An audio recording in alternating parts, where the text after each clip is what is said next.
እንዴት ነህ ጓደኛዬ? ምን ነው የደካከመ ትመስላለህ። ሰላም አይደለህም እንዴ? ምን እባክህ፣ ዛሬ ግብር ለመክፈል ገቢዎች ሄጄ ስንት ሰዓት ተሰልፌ ተራ ሳይደርሰኝ ለነገ ተብሎ ይኸው ተመልሼ መጣሁ። ይሄማ ቀላል ነው። መፍትሄው እኮ ተገኝቷል። ምን አይነት መፍትሄ? ይኸውልህ ብርሃን ባንክ ብርሃን ኢታክስ የተሰኘ አገልግሎት ጀምሯል። ይህ አገልግሎት ከገቢዎች ሚኒስቴር ጋር በመተባበር የሚሰጥ አገልግሎት ስለሆነ የግብርህን የገቢዎች ሰነድ ቁጥር በመያዝ ከዚያ የብርሃን ባንክ ደንበኛ ከሆንክ ከፈለግ በሞባይል ባንክ አገልግሎት አሊያም በብርሃን ኢንተርኔት ባንክ አገልግሎት ግብርህን መክፈል ትችላለህ። የባንኩ ደንበኛ ካልሆንክ ደግሞ ወደ ቀረበ የብርሃን ባንክ ቅርንጫፍ ሄደህ ግብርን መክፈል ነው። ዋው! ይሄማ ትልቅ የምስራች ነው። ቀኔን ነው ያበራኸው። አዎ፣ በብርሃን ባንክ ኢታክስ የግብር ክፍያ አገልግሎት ከረጃጅም ሰልፍ ድነው በፈለጉት ሰዓት በማንኛውም ቦታ ሆነው ግብርዎን መክፈል ይችላሉ። ብርሃን ኢታክስ ፈጣን የግብር መክፈያ አማራጭ። ብርሃን ባንክ እንደ ስማችን ብርሃን ነው ስራችን። እንዴት ናችሁ የተወደዳችሁ? በዚህ ሳምንት ኤቨርተን ከአርሰናል ባለፈው ሳምንት ኤቨርተን ከአርሰናል ጋር ያደረገውን ጨዋታ ተከትሎ አንድ የሆነ ፐርሰፕሽን ያለ መስሎኛል። በእርግጥ እኔም የዛ ሰለባ ሳልሆን አልቀርም። አርሰናል ጥሩ ባልተጫወተ ቁጥር አንድ ጨዋታ አቻ ሲወጣ ወይ አንድ ጨዋታ አሸንፎ ግን አሳማኝ ሳይመስለን ሲቀር የዚህ ቡድን የዋንጫ ተስፋ የሚል ጠቅላላውን የቡድኑን የዋንጫ ተስፋ ጥርጣሬ ውስጥ የሚጥል አይነት አስተያየት የመስጠት ልማድ ያለ ይመስለኛል። ከኤቨርተን ጋር በነበረው ጨዋታ 1-0 ብቻ ነው ያሸነፈው። 2 ኢላማውን የጠበቀ ሙከራ ብቻ ነው ያደረገው። ስለዚህ የመጨረሻዎቹ ደቂቃዎች ልክ እንደ ወልቭሱ ጨዋታ አስጨናቂ ነበሩ። 1-0 ብቻ ስለነበር እና አርሰናል በአንድ የጎል ልዩነት በመራባቸው ጨዋታዎች በቅርብ ጊዜ ትራውማዎች ስለነበሩት የወልቭስን ጨዋታ ቢያሸንፍም ግን 2 ነጥብ ብቻ የነበረው ወልቭስ ወደ ኤምሬትስ ሄዶ 1-1 ሆኖ ነበር። 90ኛው ደቂቃ ላይ ውጤቱ 1-1 ነበር። ከዛ በኋላ ሞስኬራ የሚባለው ተጫዋች ራሱ ላይ ባስቆጠረው ጎል ነው አርሰናል አሸንፈው የወጣው። ስለዚህ ባለቀ ሰዓት ጎል ገብቶበት ያውቃል። ውጤቱን ቢለውጠውም ግን ምንድነው ትልቅ ያለመርካት ስሜት ነበር። ትልቅ ሴንስ ኦፍ ዲሳቲስፋክሽን እዛ ጨዋታ ላይ ነበር። በአስቶን ቪላ ባለቀ ሰዓት ነው ጎል የተቆጠረበት። በሰንደርላንድ ባለቀ ሰዓት ነው ጎል የተቆጠረበት። ስለዚህ የ1-0 መሪነትን ምቾት ማሳጣት የአርሰናል ደጋፊዎች ያውቃሉ። ስለዚህ ከዛ ጨዋታ በኋላ የነበረው ጠቅላላ ስሜት እንዲህ ያለ ስሜት ነው። ነገር ግን በቅርብ ጊዜ በተለይ በሶሻል ሚዲያ ላይ የሚስተዋል የሳይበር ስፔሱ ላይ የሚስተዋል ስሜት አለ። በትዊተርም በብሉስካይም በፌስቡክም እንደዚህ አይነት የትዊተር ፕላትፎርሞችም ቲክቶክ ላይ የለውም፣ ግን ሜቢ በቲክቶክም ላይ የሚንጸባረቅ ስሜት ሊሆን ይችላል። ግን ፔፕ ጓርዲዮላና የርገን ክሎፕ በተለይ ጓርዲዮላ በ4 ተከታታይ ዓመታት ግን ደግሞ በጠቅላላው በ7 ሲዝን በ6ቱ የፕሪሚየር ሊግ ሻምፒዮን ሲሆን ብዙ ጊዜ የፕሪሚየር ሊግ ሻምፒዮን ለመሆን 90 ነጥብ የሚጠየቅበትን የእግር ኳስ ዘመን አሳይቷል። ስለዚህ ኤክስፔክቴሽኑ አንድ ቡድን ሻምፒዮን ለመሆን 90 ነጥብ ላይ መድረስ አለበት የሚል ደግሞ እንደምታውቁት የጓርዲዮላ ቡድኖች በአብዛኛው ከፌብሩዋሪ በኋላ 18-16 ጨዋታዎችን በተከታታይ የማሸነፍ ታሪክ አላቸው።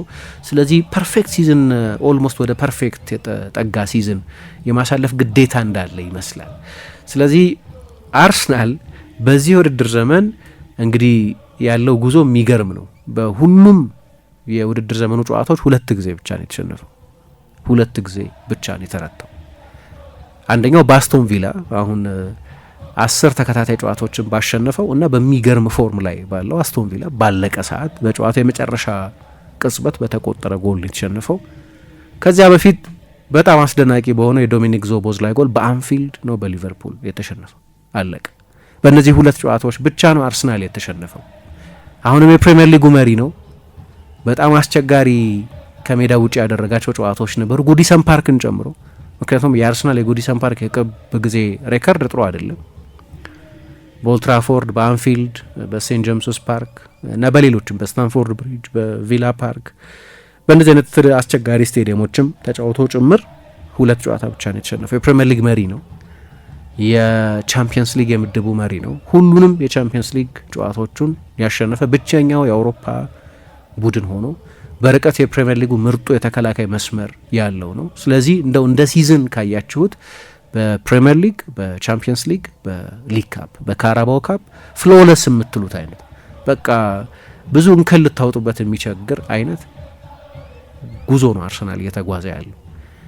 በመሀል ግን ለምሳሌ እንደዚህ አይነት ግሩም የውድድር ዘመን ጅማሬ ካደረገው ከሰንደርላንድ ጋር ከሜዳ ውጪ ከቼልሲም ጋር ከሜዳ ውጪ አቻ ሲለያይ ልክ ነው። ኮንቴክስቶቹ ይገቡኛል። ከቼልሲ ጋር በ10 ተጫዋች ረጅም ጊዜ ቼልሲ በ10 ተጫዋች ስለተጫወተ እነዚህ ጨዋታዎች ላይ አቻ ከወጣ በኋላ የነበረውን ሪያክሽን ተመልከቱት። ሪያክሽን ሳይሆን ኦቨር ሪያክሽን አስተውሉ። ከወልቭስ ጋር ተጫወተ።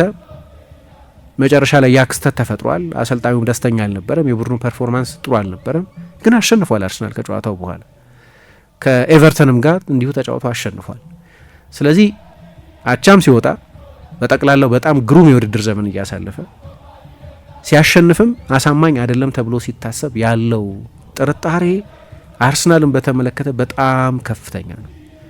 እያንዳንዱ ፐርፎርማንስ ፎረንሲክሊ ነው፣ በጣም በዝርዝር ነው አናላይዝ የሚደረገው ቢያሸንፍም ቢሸንፍም እና እያንዳንዱ የአርሰናል ጨዋታ ከፕሪሚየር ሊግ የዋንጫ ህልሙ አንጻር ያለው አምቢሽንን እንደ መለኪያ ተደርጎ ነው የሚወሰደው።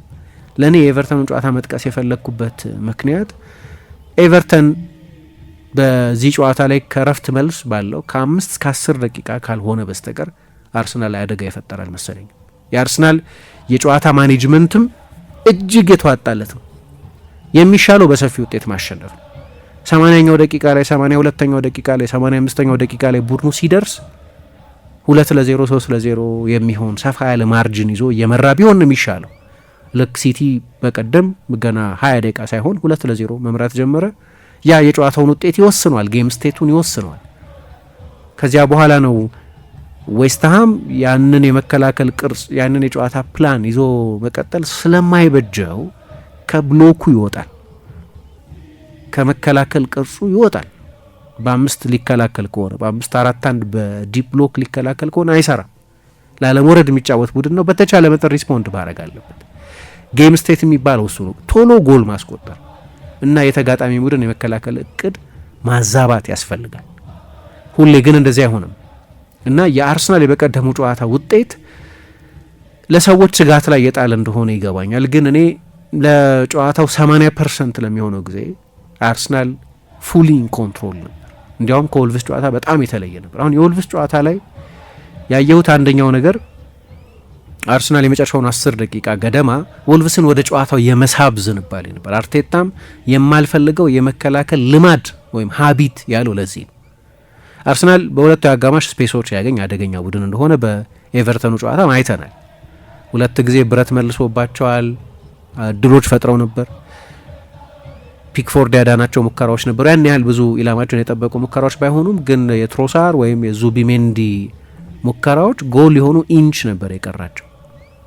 የተገኘው ጎል በፍጹም ቅጣት ምት የተገኘ ቢሆንም ግን በጨዋታ መቆጣጠር በኩል ካያችሁት ኤቨርተን 0.2 ኤክስጂ ብቻ ነው ያስመዘገበው። 1 ኢላማውን የጠበቀ ሙከራ ብቻ ነው ያደረገው። 1 ኢላማውን የጠበቀ ሙከራ 5 ሙከራዎች ብቻ ነው በጨዋታው ላይ በጠቅላላው ያደረገው። ስለዚህ ፍጹም ጨዋታውን ተቆጣጥሮ ነው አርሰናል ይህንን ጨዋታ ያሸነፈው። እንዳልኩት 2-0 3-0 እስካልመራ ድረስ የሚኖር ጥርጣሬ የሚኖር ስጋት አለ። አርሰናል ደግሞ ለረጅም ጊዜ ዋንጫ ባለመውሰዱ የተነሳ ይሄኛው የውድድር ዘመን የግድ ዋንጫ ማሸነፍ ያለበት የውድድር ዘመን ነው የሚል በጣም ከፍተኛ ኤክስፔክቴሽን አለ። የክረምቱ ዝውውሮች ባለፉት ጥቂት ዓመታት በተደጋጋሚ ጫፍ እየደረሰ ለ3 ተከታታይ ሲዝን ሁለተኛ በመውጣቱ በሌሎችም ውድድሮች አምና ሁለተኛ በፕሪሚየር ሊግ ወጥቷል። በቻምፒየንስ ሊግና በካራባኦ ካፕ ሴሚ ፋይናል ደርሷል። እንደዚህ በጣም ስትቃረቡ ሎጂካል ዴስቲኔሽን ተብሎ የሚታሰበው ቀጣይ መዳረሻችሁ የፕሪሚየር ሊግ ሻምፒዮን መሆን፣ ከዛ ያነሰ ሁሉ ፌለር ነው ተብሎ ይቆጠራል። አሁን ይሄ የስታንዳርዱን ከፍ ማለት ያሳያል።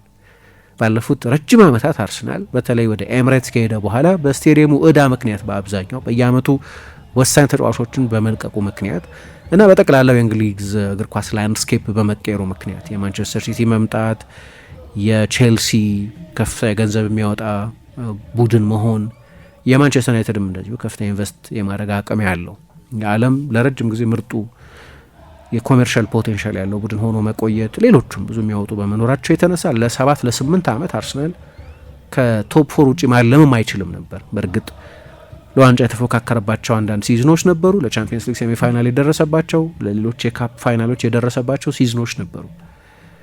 በቅርብ ዓመታት ግን የአርሰናል ስታንዳርድ የሚለካው አሁን በፕሪሚየር ሊግ ሻምፒዮን ይሆናል አይሆንም፣ በቻምፒየንስ ሊግ ሻምፒዮን ይሆናል አይሆንም በሚል ከሻምፒዮንነት ያነሰ ነገር ሁሉ እንደ ፌለር ስለሚቆጠር ያ የፈጠረው ኤክስፔክቴሽን አለ። ቡድኑ ጥሩ ሳይጫወት ሲቀር መተቸቱ ተገቢ ሆኖ ግን የትችቱ መጠን ትንሽ ይጋነናል አንዳንድ ጊዜ። ለምሳሌ የኤቨርተኑ ጨዋታ ከመቆጣጠር ፐርስፔክቲቭ ካያችሁት የመጨረሻውን 10 ደቂቃ ከወልቭሱ ጋር ሰማይና ምድር። ከ80ኛው ደቂቃ በኋላ 10 ፓስ ብቻ ነው ኤቨርተን ያደረገው፣ 10 ፓስ ብቻ።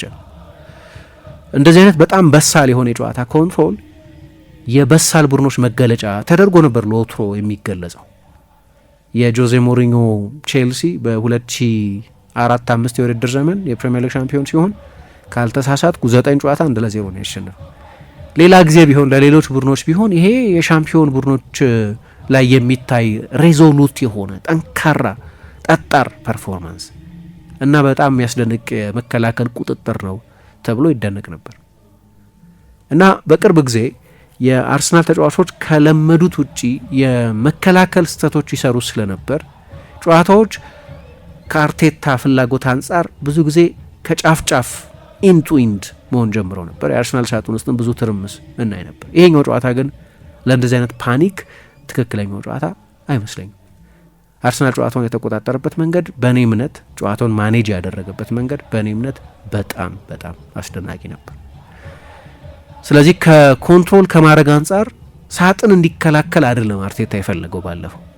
ያንን ወልቭስን ወደ ጨዋታ የጋበዘው ነገር ለዋንጫ እየተፎካከራችሁ ከሆነ ሲቲ አይነት ደግሞ በጣም ምህረት አልባ ቡድን ሲሆን እና ጀርባችሁ ላይ መተንፈስ ሲጀምር የአንድ ሳምንቱ ውጤት የመሪ ለውጥ ሊያስከትል የሚችል ሲሆን የመሪ ለውጥ ቢፈጠር ምንም ችግር ይፈጠራል ማለት አይደለም። እንዲያውም አንዳንድ ጊዜ ከመሪ ተከታይ መሆን ይሻላል ይላሉ።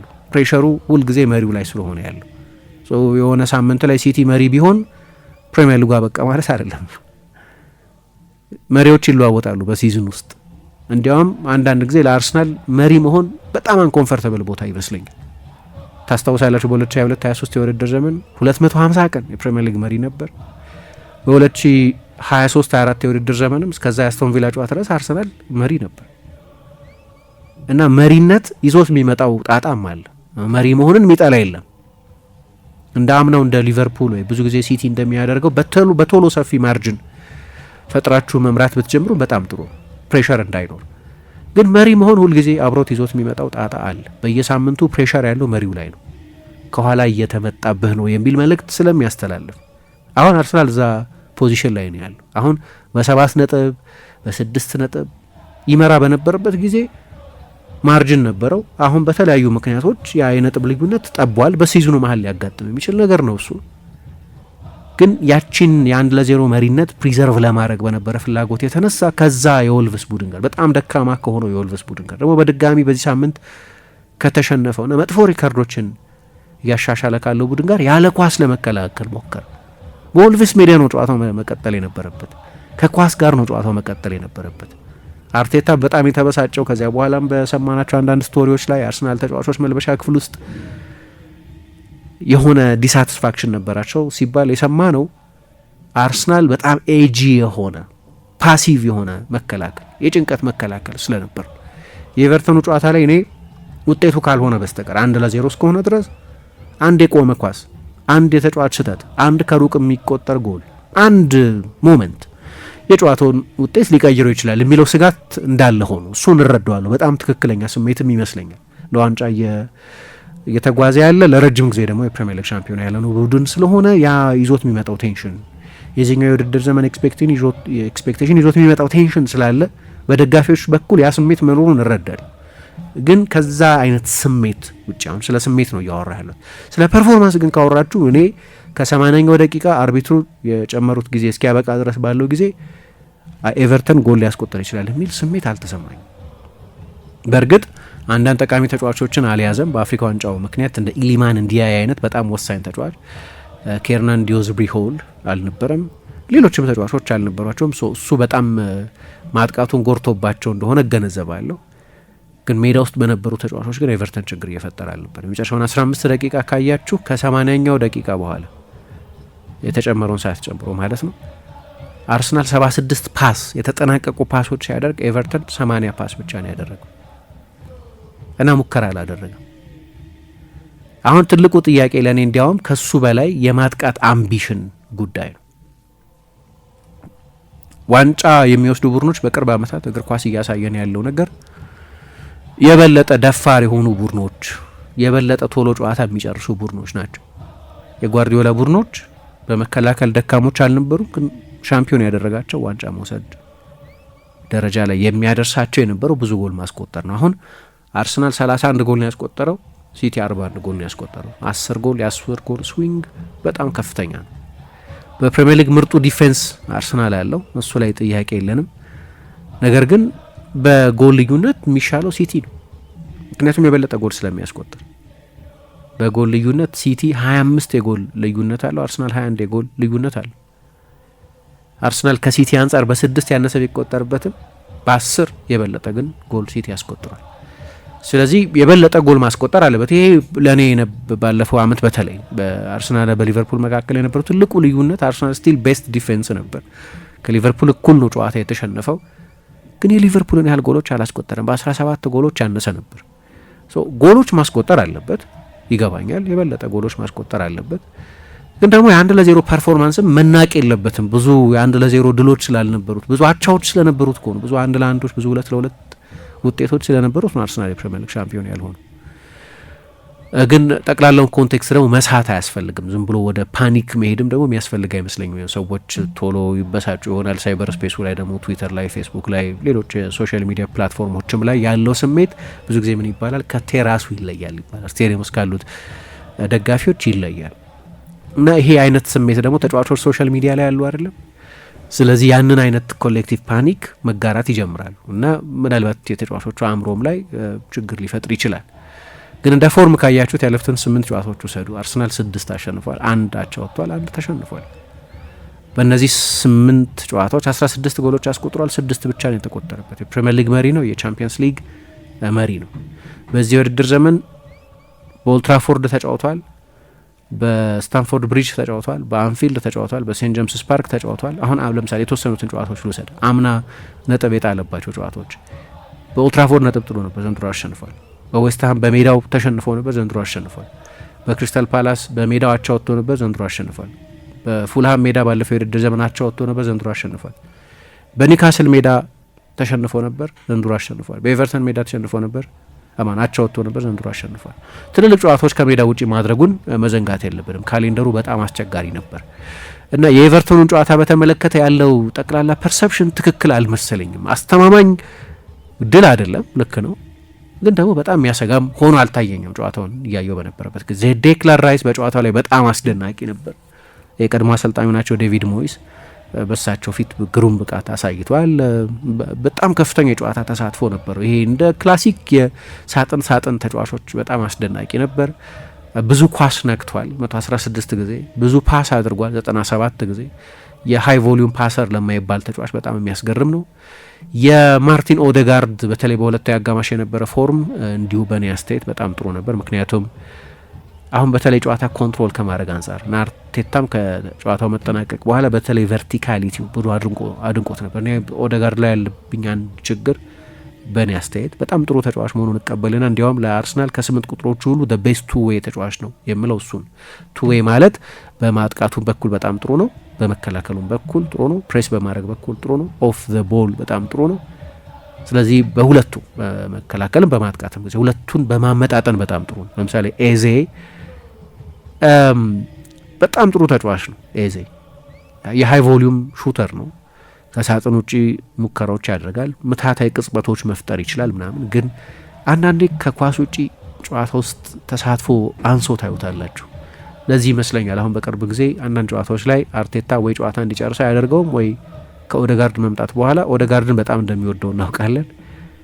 በቀደም ደግሞ ጭራሽ ተቀይሮም አልገባም እና በተለይ በሁለታዊ አጋማሽ ጨዋታው ክፍት በሆነበት ጊዜ ኤቨርተን ሪስክ መውሰድ በጀመረበት ጊዜ አርሰናል የበለጠ በሽግግር አደገኛ መሆን ጀመረ አይደለም።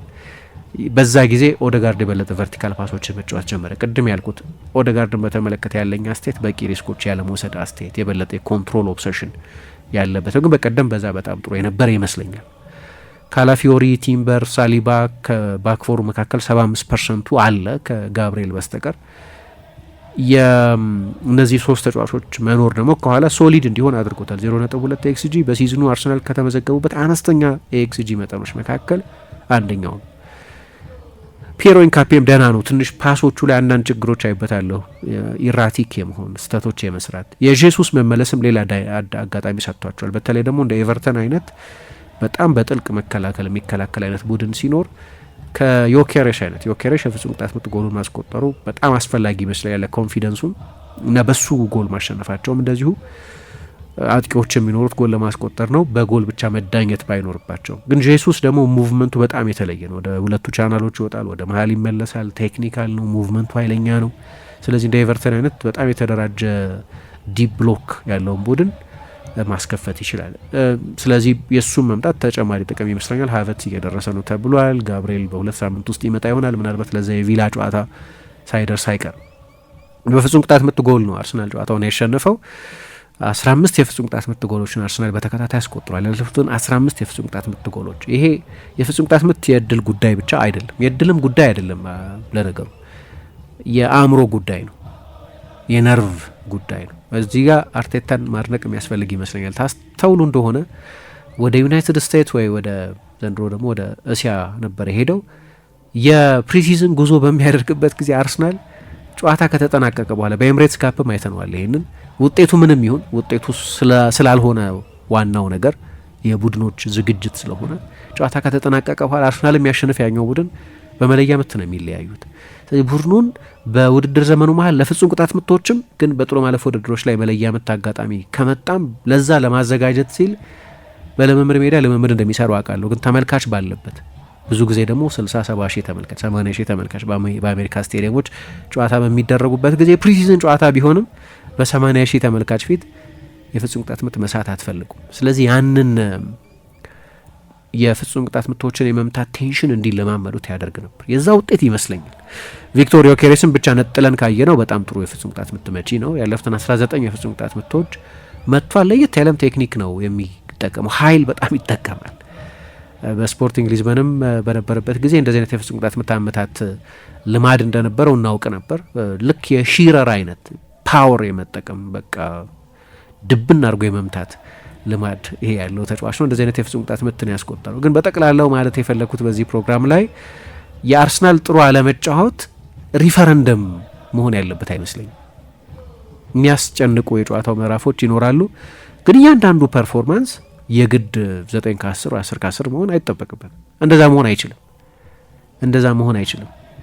ለምሳሌ 2 ጨዋታ ብቻ ነው የተሸነፈው፣ እሱ ፋክት ነው። ሲቲም በ2 ነጥብ ርቀት ላይ መሆኑ ፋክት ነው። ግን ደግሞ በሲዝን 38 ጨዋታዎች ስታደርጉ የመሪዎች መለዋወጥም ፋክት ነው። በሚቀጥለው ሳምንት አርሰናል ጨዋታውን ሳያሸንፍ ቀርቶ ሲቲ ጨዋታ አሸንፈው መሪ ቢሆን በቃ ሲቲ አዲሱ መሪ ነው። ግን ግማሽ ሲዝን ይቀራል። በግማሽ ሲዝን ብዙ ውጣ ውረድ ይኖራል እና ፍሎለስ ሲዝን ነው ለእኔ በጠቅላላው ካየ ነው። ፍሎለስ ፐርፎርማንስ ላይሆን ይችላል፣ በውጤት ግን ኦልሞስት ፍሎለስ ነው። የበቀደሙ የኤቨርተን የሄልዲንኪንሰን ጨዋታ ሪያክሽን ግን እኔ ያየሁትን ነው ብለው የአርሰናል ደጋፊዎች በውጤቱ ደስተኞች ናቸው፣ ግን በፐርፎርማንሱ ያየሁት ዲሳቲስፋክሽን ዲስፕሮፖርሽኔት ነው ልበላ፣ ያልተመጣጠነ የበዛ አይነት መስሎ ታይቶኛል። እናንተ ምን እንደምታስበው አላቅም። ቡድኑ መፈታት አለበት፣ የበለጠ በእኔ ግምት የበለጠ የክሬቲቭ ሪስክ መውሰድ አለበት፣ የክሬቲቪቲ ሪስክ መውሰድ አለበት። ግን ከዚያ በስተቀር እንደ ፐርፎርማንስ ብዙ በግለሰብ ደረጃ የነበሩ ግሩም ፐርፎርማንሶች ነበሩ። እንደ ኮሌክቲቭም በተለይ በዲፌንሲቭ ኮንትሮል በኩል ከወልቭሱ ጨዋታ በጣም የተሻለ ነበር። የወልቭሱም ጨዋታ በነገራችን ላይ ያንን የመጨረሻውን አንድ እሱ እንዳለው 2-3 ደቂቃ ነው ያለው እሱ አንድ 5 ደቂቃ ላድርገው ወይ በጠቅላላው ከ85ኛው ደቂቃ በኋላ ያለውን ጊዜ ልበል። ከዚያ ውጪ ግን በጨዋታው አብዛኛው ጊዜ አርሰናል ፉሊንግ ኮንትሮል ነበር እዚያም ጨዋታ ላይ ቢሆን። ይሄኛው ጨዋታ ከዛ ጋር በተለይ ካየ ነው በ1-0 መሪነት እስከ 85ኛው ደቂቃ ድረስ በቆየባቸው ጨዋታዎች መካከል ያለ ንጽጽር ስለሆነ ይሄኛው ጨዋታ ግን በእኔ ግምት ቢያንስ የኔ ነው፣ ስህተት ልሰራ እችላለሁ፣ ኦፒኒየን ሊሳሳት ይችላል፣ ግን በጣም የተዋጣለት የመከላከል ቁጥጥር የነበረው ነው። በማጥቃቱ በኩል ኤፊሽንት ባይሆንም የተገኙ የጎል ዕድሎችን በመጠቀም ይሁን ከዚያ የበለጠ የአታኪንግ ሪስክ በመውሰድ ይሁን ቻክ በአንደኛው ነገር ግን እንደ ጨዋታ መቆጣጠር ግን ከሻምፒዮን ቡድኖች ልታዩ የምትፈልጉት አይነት የበሰለ የመከላከል ማቹሪቲ ነው ያየሁት። ስለዚህ አርሰናል ሲያሸንፍ ያለ ጥርጣሬ አለ፣ አርሰናል አቻ ሲወጣ ያለ ጥርጣሬ አለ። አርሰናል ብዙ ጊዜ አይሸነፍም፣ ግን ሲሸነፍ እንኳን እጠብቃለሁ ያንን ሪያክሽን እንደ ኖርማል ሪያክሽን ነው የምወስደው፣ ግን ይለጠጥብኛል አንዳንድ ጊዜ። እሱን ማለት ፈልጌ ነው። ወዳጆች በጣም አመሰግናለሁ። እንዴት ነህ ጓደኛዬ? ምን ነው የደካከመህ ትመስላለህ። ሰላም አይደለህም እንዴ? ምን እባክህ፣ ዛሬ ግብር ለመክፈል ገቢዎች ሄጄ ስንት ሰዓት ተሰልፌ ተራ ሳይደርሰኝ ለነገ ተብሎ ይኸው ተመልሼ መጣሁ። ይሄማ ቀላል ነው፣ መፍትሄው እኮ ተገኝቷል። ምን አይነት መፍትሄ?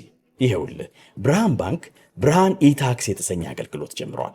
ይህ አገልግሎት ከገቢዎች ሚኒስቴር ጋር በመተባበር የሚሰጥ አገልግሎት ስለሆነ የግብርህን የገቢዎች ሰነድ ቁጥር በመያዝ ከዚያ የብርሃን ባንክ ደንበኛ ከሆንክ ከፈለግ በሞባይል ባንክ አገልግሎት አሊያም በብርሃን ኢንተርኔት ባንክ አገልግሎት ግብርህን መክፈል ትችላለህ። የባንኩ ደንበኛ ካልሆንክ ደግሞ ወደ ቀረበ የብርሃን ባንክ ቅርንጫፍ ሄደህ ግብርን መክፈል ነው። ዋው! ይሄማ ትልቅ የምስራች ነው። ቀኔን ነው ያበራኸው። አዎ በብርሃን ባንክ ኢታክስ የግብር ክፍያ አገልግሎት ከረጃጅም ሰልፍ ድነው በፈለጉት ሰዓት በማንኛውም ቦታ ሆነው ግብሮን መክፈል ይችላሉ። ብርሃን ኢታክስ ፈጣን የግብር መክፈያ አማራጭ። ብርሃን ባንክ እንደ ስማችን ብርሃን ነው ስራችን።